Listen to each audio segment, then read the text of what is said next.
নমস্কার, আপনারা দেখছেন কেটিভি বাংলা। নীতি নির্ণয় না দুর্নীতির আরোক্ষী পর্ব নিয়ে আপনাদের সঙ্গে আমি শান্তনু। নীতি নির্ণয় না দুর্নীতি দেখতে দেখতে দেখুন 150টা এপিসোড কিন্তু অতিক্রম করলো, মানে 150+ এপিসোড ইতিমধ্যেই আমরা আপনাদের সামনে তুলে ধরেছি। এই অনুষ্ঠানে আমরা এই সমাজে ঘটে যাওয়া দুর্নীতি থেকে শুরু করে সব রকম, এই মুহূর্তে এসআইআর নিয়ে তোলপাড় রাজ্য, আর কদিন বাদে বিধানসভা নির্বাচন 2026-এ, আমরা সবটাই কভার করার চেষ্টা করি এবং আপনাদের সামনে তুলে ধরি। এই অনুষ্ঠানে রাজনৈতিক নেতা নেত্রী, বিভিন্ন দলের, শাসক দলের, বিরোধী দলের, তার সাথে কংগ্রেস, সিপিএম সবাই কিন্তু এসছেন। অরাজনৈতিক ব্যক্তিত্বও প্রচুর মানুষজনকে আপনারা দেখেছেন, রাজনৈতিক বিশ্লেষকদের দেখেছেন, আগামী দিনেও আরও দেখবেন। কিন্তু এই এতগুলো পর্বের মধ্যে দেখুন, মহিলা নিরাপত্তা নিয়ে কিন্তু বিরোধীরা বারবার প্রশ্ন তোলেন, বারবার বলেন যে এই রাজ্যে মহিলারা কিন্তু আগের তুলনায় এখন রাস্তায়, বিশেষ করে রাত বেরাতে একা যাওয়া কিংবা কোথাও কোনোটা জায়গায় আনসেফ, অর্থাৎ ইনসিকিউরিটি কাজ করছে, সুরক্ষার অভাব তারা বোধ করছেন। এবং তার সঙ্গে এন্টারটেনমেন্ট ইন্ডাস্ট্রি, মানে ধরুন এই এখন ক্রিসমাস আসবে সামনে, দুর্গাপুজো থেকে শুরু হয়ে কালী পুজো, তারপর বড়দিন, তারপর সরস্বতী পুজো, এই সময়ে প্রচুর শোজ, প্রচুর ফাংশনস, সোশ্যাল ইভেন্টস বলা ভালো আমার, সেগুলো কিন্তু বিভিন্ন সংস্থা, ক্লাব, কমিটি, এরা কিন্তু বিজয়া সম্মেলন থেকে শুরু করে কালচারাল প্রোগ্রাম অর্গানাইজ করে। সেখানে যারা পারফর্ম করেন, মনোরঞ্জন করেন, এন্টারটেনমেন্ট করেন, গায়ক থেকে শুরু করে, মিউজিশিয়ান থেকে শুরু করে, অ্যাঙ্কার থেকে শুরু করে, প্রত্যেকেই কিন্তু পারফর্ম করেন মনোরঞ্জন, এন্টারটেনমেন্ট দেওয়ার জন্য। তার ভেতর থেকে সেখানে অনেক মহিলারাও তো থাকেন। তার ভেতর থেকে যারা আপনাদেরকে এন্টারটেন করতে আসছেন স্টেজে, মহিলাদের ক্ষেত্রে বলছি, যদিও পুরুষ মহিলা উভয় থাকেন, তাদের সুরক্ষা এবং তারা যে প্রোগ্রাম করছেন, রাত বেরাতে প্রোগ্রাম করছেন, এরকম কয়েকটা খুব বিচ্ছিন্ন ঘটনা বলা যায়। বিচ্ছিন্ন এই জন্য বললাম কারণ এরকম হয়তো অনেকের সঙ্গে হয়, কেউ সামনে আনে, কেউ কোনো অজ্ঞাত কারণবশত সামনে আনতে চায় না। আজকে আমাদের এই পর্বের যে এক অতিথি, সে এই মুহূর্তে দাঁড়িয়ে কলকাতা এবং এই রাজ্যের বিভিন্ন সোশ্যাল ইভেন্টে একজন উদীয়মান অ্যাঙ্কার। সোহিনী চক্রবর্তী আমার বাদিকে বসে আছেন, অ্যাঙ্কার সোহিনী চক্রবর্তী, যাকে আপনারা বিভিন্ন স্টেজ ও সোশ্যাল মিডিয়াতে প্রচুর ফলোয়ার্স, আপনারা তাকে দেখেছেন এবং তার অনুষ্ঠান দেখেছেন। কিন্তু আজকের পর্বে সোহিনী কিছু গুরুত্বপূর্ণ তথ্য আপনাদের সামনে শেয়ার করবেন, যেটা মহিলা নিরাপত্তা নিয়ে কিন্তু একটা বড় প্রশ্নচিহ্ন তুলে ধরবে। সোহিনী, তোমাকে কেটিভি বাংলা স্টুডিও স্বাগত এবং নীতি নির্ণয় না দুর্নীতির আজকের পর্বে স্বাগত। Right, thank you. তুমি আমাদের এই অনুষ্ঠানে তুমি দেখেছো, মোটামুটি তোমার সঙ্গে যখন আমার কথা হয়েছিল আগে, যারা যারা এসছেন রাজনৈতিক ক্ষেত্রে, অরাজনৈতিক ক্ষেত্রে, যা যা ঘটনা ঘটেছে এখনো পর্যন্ত, তোমার পেজেও, তোমার সোশ্যাল মিডিয়া পেজেও তুমি অনেকটা বর্ণনা দিয়েছো। দর্শকরা জানতে চাইবেন, আমরাও জানতে চাইবো যে কোন পরিপ্রেক্ষিতে, কোন কনটেক্সটে তুমি আজকে আমাদের এই অনুষ্ঠানে এসে পাবলিকলি সবার সামনে কিছু ইনসিডেন্ট শেয়ার করতে চাও। প্রথমত আমি শান্তনুদা তোমাকে বলি যে আমি এন্টারটেনমেন্ট ডিপার্টমেন্টের একটা সেগমেন্ট অ্যাঙ্কারিং, তো সেখানে আমি অ্যাঙ্কারিং করি। তো অ্যাঙ্কারিং করতে গিয়ে যেটা আমার মনে হয় আমি খুব বেশি করে ফিল করেছি, সেটা হচ্ছে যে অ্যাঙ্কারদেরকে একটা অনুষ্ঠানের শুরু থেকে শেষ অবধি থাকতে হয়। সো আমি না গেলে অনুষ্ঠানটা শুরু হচ্ছে না, এবং আমি যতক্ষণ থাকবো ততক্ষণ অনুষ্ঠানটা আমাকে শেষ করে নামতে হবে।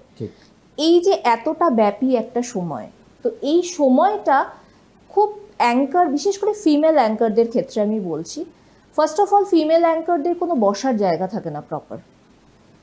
এটা একদম বাস্তব কথা। মানে যেখানে সিঙ্গারদের আলাদা বসার জায়গা দেওয়া হচ্ছে বা ডান্সারদের দেওয়া হচ্ছে, কিন্তু অ্যাঙ্কারদেরকে স্টেজের উপরে তুলে দেওয়া হচ্ছে বা স্টেজের একটা পাশে একটা চেয়ার নিয়ে বসিয়ে দেওয়া হচ্ছে। সো এটা একটা, আমার মনে হয় যে শো করতে গিয়ে এন্টারটেনমেন্ট ইন্ডাস্ট্রিতে এটা আমি একটা বড় জিনিস ফেস করেছি, যে অনেক সময় আমরা অনেক রকম পোশাকে থাকি, অ্যাঙ্কার, ফিমেল অ্যাঙ্কারদের এবং মেল অ্যাঙ্কারদের অনেক রকমের ডিমান্ডস থাকে, তো সেক্ষেত্রে অনেক রকম পোশাক আশাকের মধ্যে আমরা থাকি। তো সেই পোশাকের মধ্যে থেকে একটা ওপেন টু অল সবার মধ্যে যখন একটা বসিয়ে দেওয়া হচ্ছে একটা অ্যাঙ্কারকে, এবং সেই অ্যাঙ্কার লাস্ট অবধি ধরো সেটা 12টা 1টা, এমন এমন জায়গায় গিয়ে আমি দেখেছি যে অনুষ্ঠানে ডেকেছে 7টায়, আমাকে স্টেজে উঠছি তখন রাত্রির 11টা। এবং রাত্রির 11টায় যদি কোনো স্টেজ শুরু হয় এবং তারপরে যদি বেশ কিছু শিল্পী থাকে, তাহলে তুমি বলো যে সেই ছেলেটি বা মেয়েটি, বিশেষ করে আমি মেয়েদের ক্ষেত্রে বলছি, যেহেতু এখন মেয়েদের ওপরে আক্রমণটা তীব্রতর হয়ে উঠেছে, তো সেইখানে একটা মেয়ের পক্ষে রাত্রি 2টোর সময় 3টের সময় স্টেজ শেষ করে এই যে বাড়িতে ফেরা, অনেক দূর দূরও আমরা শো করতে যাই, পশ্চিমবাংলার মধ্যেই আমরা দূর দূরে শো করতে যাই, তো সেখান থেকে এই যে বাড়ি ফেরা, এই সিকিউরিটিটা কে নেবে? একটা খুব গুরুত্বপূর্ণ তুমি স্টেটমেন্ট বললে, লাইন বললে যে মেয়েদের ওপর আক্রমণ। একদম। একটু ব্রিফলি যদি বলো যে কিছু জিনিস অবশ্যই যত পর্ব এগোবে আপনারা জানতে পারবেন, সোহিনী নিজেই শেয়ার করবে, কোন ক্ষেত্রে বলছো? ধরো আমি সাপোজ একদম রিয়েল একটা মানে ইনসিডেন্ট দিয়ে আমি বলছি। ধরো সাপোজ আমি একটা মানে স্টেজে দাঁড়িয়ে আছি, আমার সামনে অনেক কমিটি মেম্বার কিংবা অনেক পাড়ার লোকেরা যারা এই শোটাকে করছে তারা দাঁড়িয়ে আছে, এবং রাত 11টা বাজলে আমি ম্যাক্সিমাম ক্ষেত্রে দেখেছি যে একটা অন্য ওয়ার্ল্ডে তারা চলে যায়, ঠিক আছে? বেশ।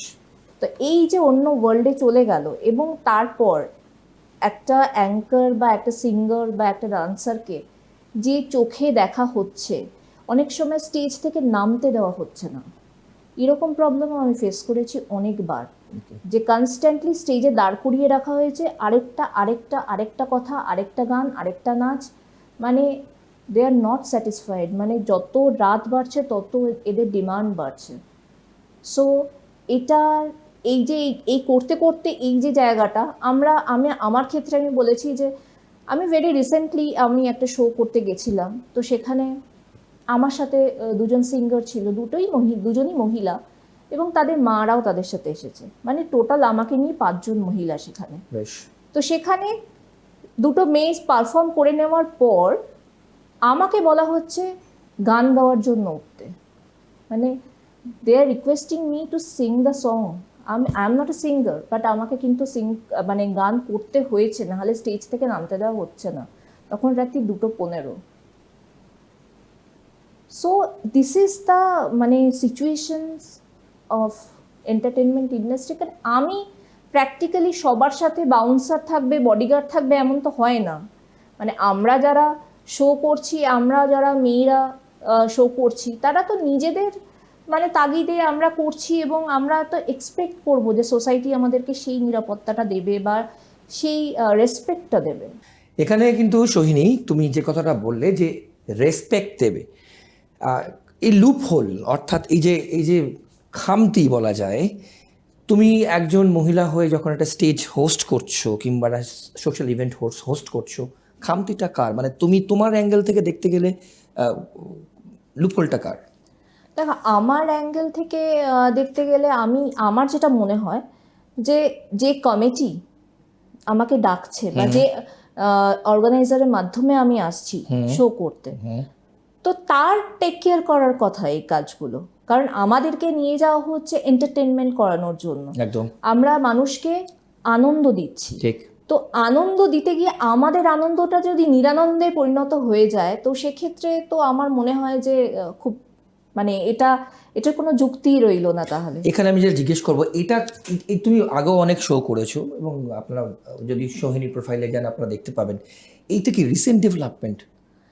না, আমি তোমাকেও একটু জিজ্ঞাসা করি, তুমিও তো প্রচুর স্টেজ শো করেছো, আমরা একসঙ্গে স্টেজ শো করেছি, তোমার কি মনে হয় যে তখন কি স্টেজের ব্যাপারগুলো অন্যরকম ছিল, এখন কি ডিমান্ডটা একটু অন্যদিকে ঘেঁষে যাচ্ছে?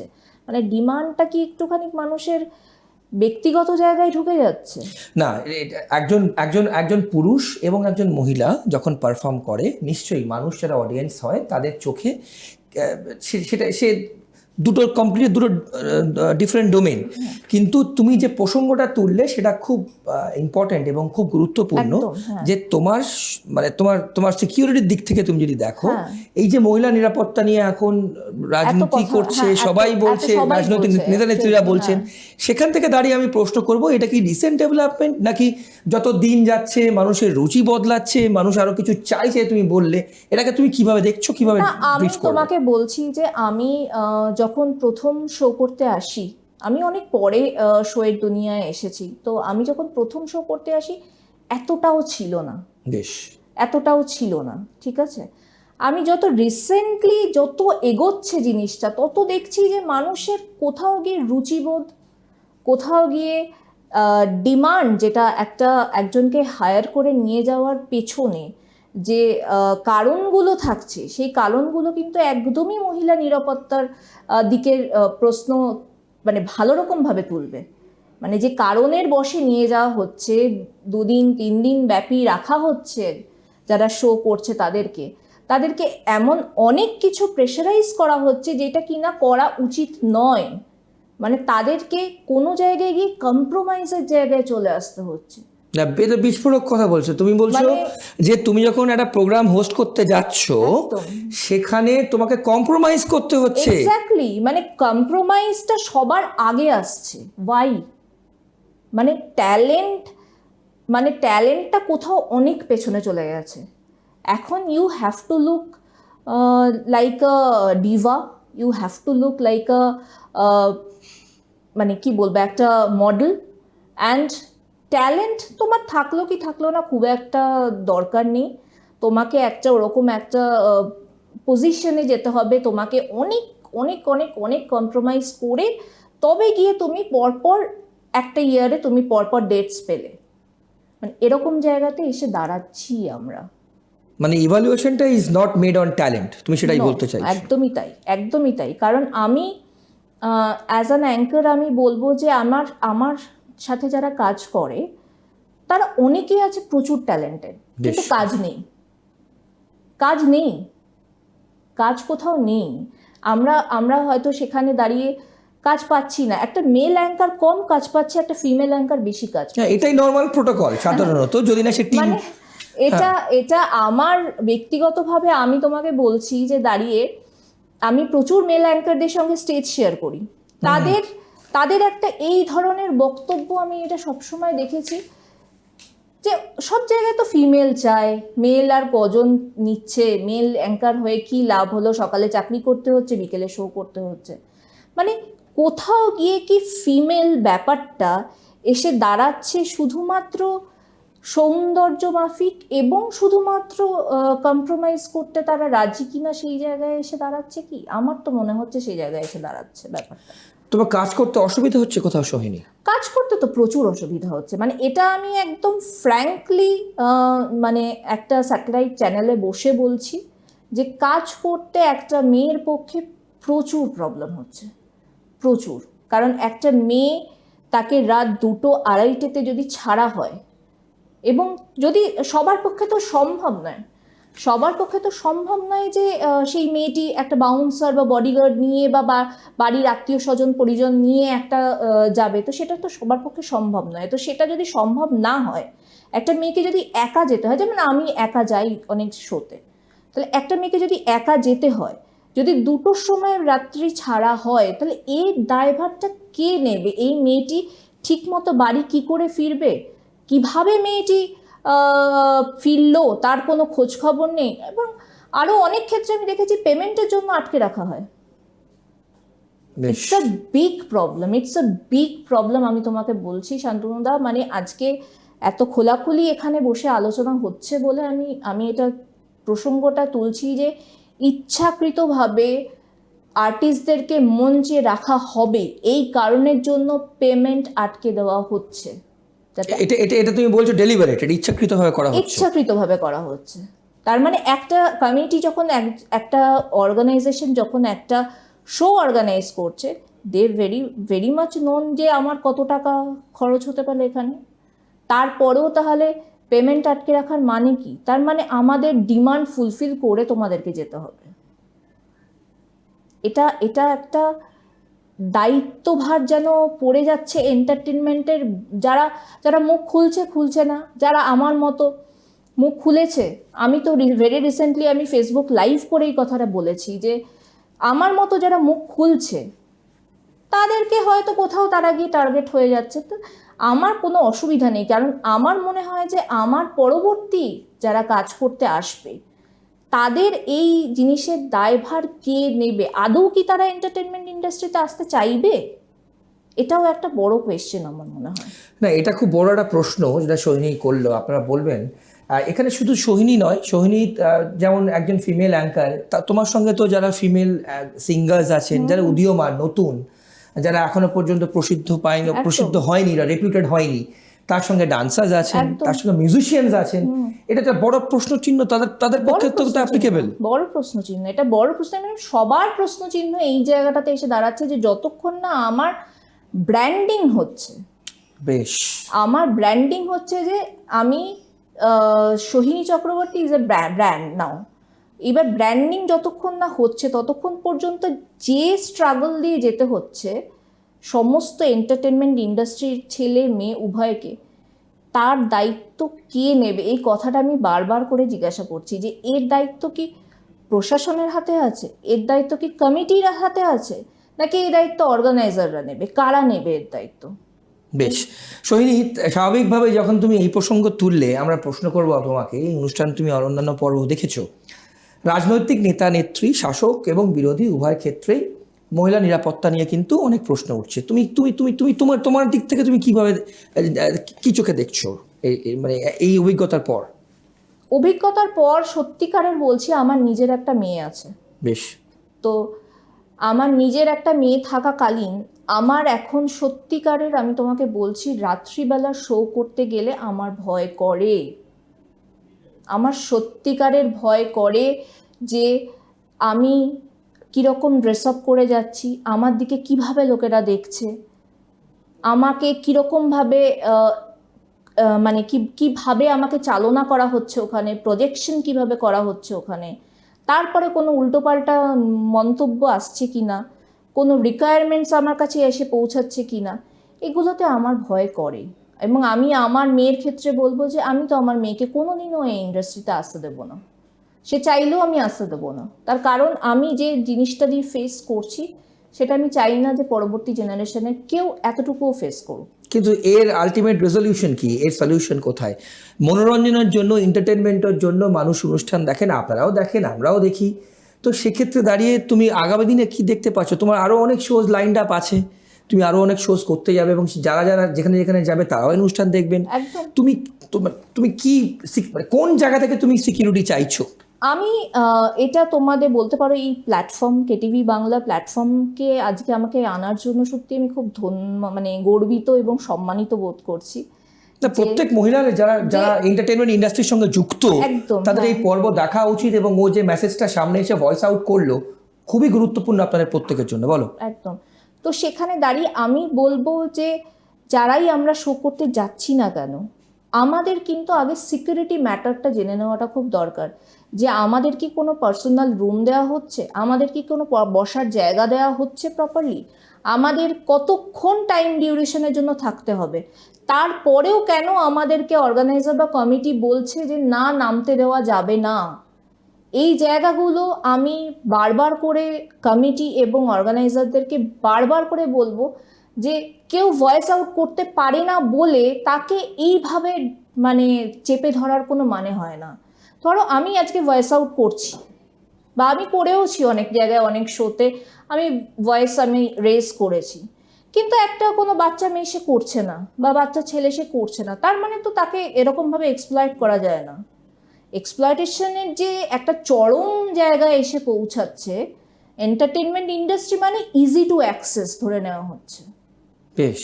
কারণ আমাদের মানে আমাদের কোনো প্রপার এইচআর নেই যার কাছে গিয়ে আমরা কমপ্লেন রেজ করব। একটা এমএনসি বলো বা একটা কোনো ফার্ম বলো, সেখানে একটা সেগমেন্টই থাকে যেখানে গিয়ে তুমি তোমার কমপ্লেন রেজ করতে পারো। ঠিক। আমাদের কিন্তু কমপ্লেন রেজ করার কোনো জায়গা নেই শান্তনুদা, আমি তোমাকে সত্যি বলছি। মানে আজকে শো করে যদি কোনো ঘটনা আমার সাথে ঘটে, আমার কাউকে বলার কোনো জায়গা নেই। সেটা কেন নেই এন্টারটেনমেন্ট ইন্ডাস্ট্রিতে, যে কোনো কমপ্লেন রেজ করার জায়গা নেই, এটাও আমার জানার খুব দরকার। মানে এই জায়গাটাও আমি আবারও তুলে ধরছি যে আমরা কেউ যদি কিছু বলতে চাই তাহলে কেন বলতে পারছি না, সেই মাধ্যমটা কোথায়? সেই মাধ্যমটা এখানে আমার পরবর্তী প্রশ্ন থাকবে সোহিনী, যেটা তুমি একটা অনুষ্ঠান যখন করতে যাচ্ছ তখন যারা জেনারেলি অনুষ্ঠান করে তারা ডাইরেক্ট তোমার সাথে কথা বলে একদম যে আমার সোহিনী চক্রবর্তী কি অ্যাজ অ্যান অ্যাঙ্কার চাই, কিংবা x K as an anchor চাই, কি সিঙ্গার চাই, অথবা তারা একজন কোনো ইভেন্ট অর্গানাইজারকে দায়িত্ব দেয়। তোমার মতে কি এই ইভেন্ট অর্গানাইজারদের সঙ্গে কোনো নেক্সাস আছে কিংবা কোনো আতাত আছে যে কমিটিতে তুমি যাচ্ছ? একদম মানে আতাত তো মানে বড় সড়ো আতাত। বেশ, মানে এটা তো আমি একদম বারবার করে বলবো, এই যে কমিটির সঙ্গে অর্গানাইজাররা ঠিক মতো করে মানে তারা একদম মিলিত হয়ে কাজটা করে, নইলে এটা কখনো সম্ভব নয় যে একজন ইভেন্ট অর্গানাইজার আমাকে নিয়ে যাচ্ছে একটা জায়গায়, তার সব রকম সিকিউরিটি দেওয়া উচিত। সেটা ছেলে মেয়ে, আমি বিশেষ করে মেয়েদের ক্ষেত্রে বলছি, তার সব রকম সিকিউরিটি দেওয়া উচিত। কিন্তু তার কাছে এসে যদি এরকম কোনো ডিমান্ড আসে, সেটা তো নিশ্চয়ই সে আমাদের ওপর চাপিয়ে দিতে পারে না। তো আমার মনে হয় দুতরফে এই জায়গাটা খুব জরুরি, যে যারা নিয়ে যাচ্ছে, যে কমিটি নিয়ে যাচ্ছে বা যে সংস্থা নিয়ে যাচ্ছে, এবং যে ইভেন্ট অর্গানাইজারের মাধ্যমে নিয়ে যাওয়া হচ্ছে, এই দুটো জায়গাতেই আমার মনে হয় ভয়েসটা রেজ করাটা দরকার। না এখানে কিন্তু একটা বড় প্রশ্ন তোমার করি শুনি, সব ক্ষেত্রেই যে পুরুষ ইভেন্ট অর্গানাইজার হবে তার তো নয়, আমাদের মহিলাও আছে অনেক যারা ইভেন্ট অর্গানাইজ করেন, এবং যারা ইভেন্ট অর্গানাইজ কোম্পানি আছে, আমি নিজে কাজ করেছি সেরকম কোম্পানির সঙ্গে। সেই ক্ষেত্রেও কি তোমার সেরকম কোনো অভিজ্ঞতা কিংবা তোমার সেরকম মনে হয় যেখানে একজন মহিলা ইভেন্ট অর্গানাইজার? মহিলা ইভেন্ট অর্গানাইজারের সাথে আমি খুব কম কাজ করেছি। বেশ, আমার মনে হয় পশ্চিমবঙ্গে মহিলা ইভেন্ট অর্গানাইজার যদিও বা থেকে থাকে, সংখ্যায় কম, এবং যদিও বা থেকে থাকে তাকে কোথাও দাবিয়ে দেওয়া হচ্ছে। মহিলা ইভেন্ট অর্গানাইজারকে কিন্তু উঠতে দেওয়া হয় না। কারা দাবিয়ে দিচ্ছে? তাদের কন্টেম্পোরারি যে সমস্ত অর্গানাইজার রয়েছে তারা দাবিয়ে দিচ্ছে। কারণ মহিলা ইভেন্ট অর্গানাইজার উঠলে, একটা মহিলা যখন কাজ করে সে কিন্তু প্রত্যেকটা প্রোটোকল মেনটেন করে। রাইট, ঠিক আছে, এটা আমি মেয়ে হয়ে এই কথাটা আমি বারবার করে বলবো, আমি সব ক্ষেত্রে দেখেছি, আমি চাকরির ক্ষেত্রেও দেখেছি, সব জায়গায় দেখেছি মেয়েরা খুব প্রোটোকল মেনটেন করে। তো একটা মহিলা ইভেন্ট অর্গানাইজার তো কখনোই এই সমস্ত বাজে ডিমান্ডগুলোকে প্রশ্রয় দেবে না। তো তার জন্য মহিলা ইভেন্ট অর্গানাইজার তুমি দেখো পশ্চিমবাংলায় কটা আছে? নেই সেরকম। খুব হাইফাই লেভেলের হয়তো আছে, কিন্তু সেরকম আমাদের মতো যারা রোজকার শো করে তাদের জন্য কিন্তু মহিলা ইভেন্ট অর্গানাইজার নেই। তো সেখানেও আরেকটা কমপ্লেন রেজ হচ্ছে যে মহিলা ইভেন্ট অর্গানাইজার কেন তৈরি হচ্ছে না। কারণ কোথাও এই কমিটি বা ইভেন্ট অর্গানাইজাররা চায় না মহিলা ইভেন্ট অর্গানাইজার আসুক, তাহলে আবার সুরক্ষার জায়গাটা তো একটুখানি কঠোর হয়ে যাচ্ছে, সেই কঠোর জায়গাটা তারা চাইছে না। না তুমি বিস্ফোরক কথা বললে যে তোমার এখন রাতে শো করতে ভয় পায়, তুমি রীতিমতো ভীত সন্ত্রস্ত। আমি নয়, আমার পরিবারও ভয় পায়। তোমার পরিবারও ভয় পায়। বেশ, আমরা এবার পরবর্তী যেটা জিজ্ঞেস করবো তোমায়, যে এতে কোনো রাজনৈতিক দলের কোনো প্রভাব তুমি দেখতে পাও? মানে যারা নেক্সাসের কথা তুমি বললে, যারা ইভেন্ট অর্গানাইজ করে তাদের সঙ্গে যে কমিটিতে সে প্রোগ্রাম করতে যাচ্ছে, আগের থেকে এটা প্রি প্ল্যান, যেটা তুমি বলছো, তো তোমার কি মনে হয় যে রাজনৈতিক কোনো দলের প্রভাব এটা হয়, রাজনৈতিক ভাবে তারা যুক্ত? তুমি আমাকে এমন একটা কোয়েশ্চেন জিজ্ঞাসা করেছো, মানে এটাতে যদি আমি বলি এক্ষুনি এটা একটা প্রচন্ড একটা বিস্ফোরক জায়গায় চলে যাবে। তার কারণ আমি তোমাকে বলছি, আমার মনে হয় পশ্চিমবাংলায় একটা জিনিসই হয়, সেটা হচ্ছে রাজনীতি, আর কিছু হয় না।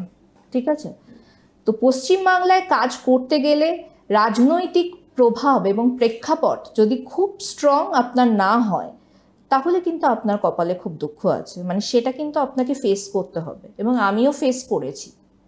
তো সেই জায়গায় দাঁড়িয়ে আমি বলবো, তোমার অনুষ্ঠানেও প্রচুর রাজনৈতিক ব্যক্তিত্ব এসেছে, সেখানেও তোমরা এটা নিয়ে প্রচুর আলোচনা করেছো।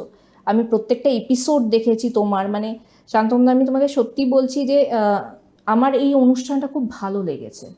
এখানে যে সত্যি কথা বলার যে একটা জায়গা তোমরা করে দিচ্ছ, এটা ইজ ভেরি ইম্পর্টেন্ট। কারণ প্রত্যেকেরই কোথাও গিয়ে একটা বলার জায়গা দরকার। ঠিক, একদম। তো এটা কেটিভি বাংলা এবং শান্তনুদা, এটা তোমাকে আমার সত্যিকারের খুব মানে সত্যি কথা সত্যিভাবেই আমরা আপনাদের সামনে তুলে ধরি, রাজনীতি থেকে শুরু করে এন্টারটেইনমেন্ট ইন্ডাস্ট্রি সবকিছু যতটা সম্ভব। হ্যাঁ, তো এখানে অবশ্যই একটা আরেকটার পরিপূরক আমি বলবো।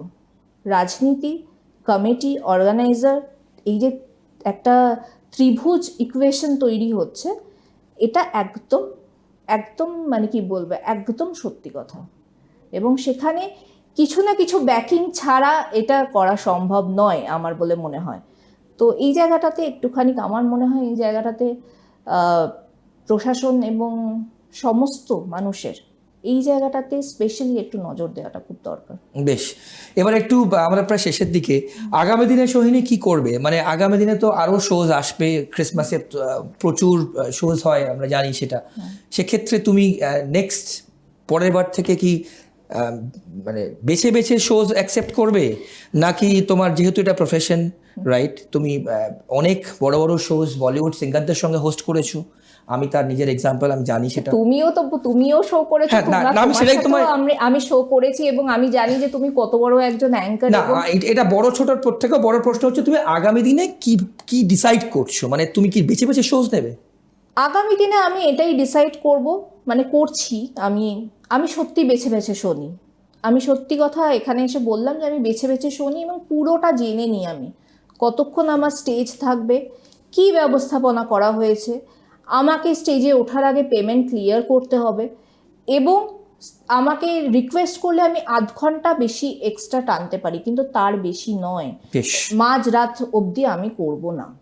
বেশ, সোহিনী অনেক ধন্যবাদ। আমরা আশা করব যে আজকে তোমার বক্তব্য শোনার পর আগামী দিনে আমরা প্রশাসনের কাছেও বলবো এবং যারা অর্গানাইজার্স আছেন তাদের কাছেও বলবো, যে যারা ইভেন্ট অর্গানাইজ করেন তাদেরকেও বলবো যে এইরকম সোহিনীর মতো যারা ফিমেল পারফর্মার্স আছেন, যারা শিল্পী আছেন, তারা যেন তাদের প্রাপ্য সম্মান পায়, এটাই কিন্তু আমরা তুলে ধরবো। এবং যে যে অ্যাসপেক্ট নিয়ে সোহিনী আজকে আমাদের সামনে আপনাদের সামনে তুলে ধরলো, সেগুলো ভবিষ্যতে আমরা নিশ্চয়ই সেদিকে আপনাদের প্রত্যেকের নজর থাকবে, এদিকে কিন্তু আমরা চাইবো। সোহিনী, আগামী দিনে তুমি আরও অনেক শোজ করো। আর একটা জায়গার আমি একটুখানি মেনশন করতে চাই, যেটাকে আমরা কর্পোরেট ইভেন্ট বলি, ঠিক আছে? কর্পোরেট ইভেন্টে কিন্তু অবস্থা আরো খারাপ। আচ্ছা, এই যে কর্পোরেট তকমাটা দিয়ে কর্পোরেট ইভেন্টের ভেতরে যে জিনিসগুলো হচ্ছে সেগুলো is very very dangerous and very very, মানে কি বলবো, মানে আগামী সমাজের জন্য খুব খুব। না, এন্টারটেনমেন্টের ইন্ডাস্ট্রিও এটা দুর্নীতি, তুমি মানে আমাদের এন্টারটেনমেন্ট ইন্ডাস্ট্রির এটা আরেকটা দুর্নীতি। কারণ আমি নিজে কর্পোরেট ইভেন্ট করতে গিয়ে আমি দেখেছি যে সমস্ত জিনিস আমাকে দেখতে হয়েছে, ডান্সারদের যে সমস্ত মানে জিনিস করতে হয়, এটা মানে ইটস ভেরি ডেঞ্জারাস। মানে এটা মানে এক্সপ্লয়টেশন, যেটা তুমি বলছো চরম লেভেল, মানে এটা উচিত নয়, এটা কারোর সাথে করা যায় না। একদম। Sohini, thank you so much, অনেক ধন্যবাদ তোমার সময়ের জন্য। আপনারা শুনলেন আজকে একদম এন্টারটেনমেন্ট ইন্ডাস্ট্রি উদীয়মান অ্যাঙ্কার সোহিনী চক্রবর্তীকে আমরা। রাজনৈতিক আলোচনা তো থাকেই এই অনুষ্ঠানে, আগামী দিনেও থাকবে, SIR নিয়ে আগামী দিনেও থাকবে, সেখানে বিরোধীরাও থাকবে, শাসক দলের নেতানেত্রীরাও থাকবে, আপনারা পর্বের পর পর্ব দেখতে থাকবেন। কিন্তু এটাও খুব দরকার ছিল যে আজকে আমরা এই অনুষ্ঠানে আপনাদের সামনে যে একদম যার সঙ্গে এই ঘটনা ঘটেছে, অর্থাৎ একজন শিল্পীর সঙ্গে এই ঘটনা ঘটেছে, সেটাই কিন্তু আমরা আপনাদের সামনে তুলে ধরলাম। যা যা ঘটেছে মহিলা নিরাপত্তা সংক্রান্ত, এবং রাজনৈতিক দলের সদস্য হতে হবে আগামী দিনে ভালো অনুষ্ঠান করতে, অনুষ্ঠান পেতে এবং নিজেকে আরও প্রচার করতে, কিন্তু এটা খুব গুরুত্বপূর্ণ তথ্য আমরা আজকের পর্ব থেকে আপনাদের সামনে তুলে ধরলাম। এই পর্ব সম্পর্কে কেমন লাগলো আপনারা জানাবেন, আর অন্যান্য সব অনুষ্ঠানের জন্য দেখতে থাকুন KTV বাংলা। নমস্কার।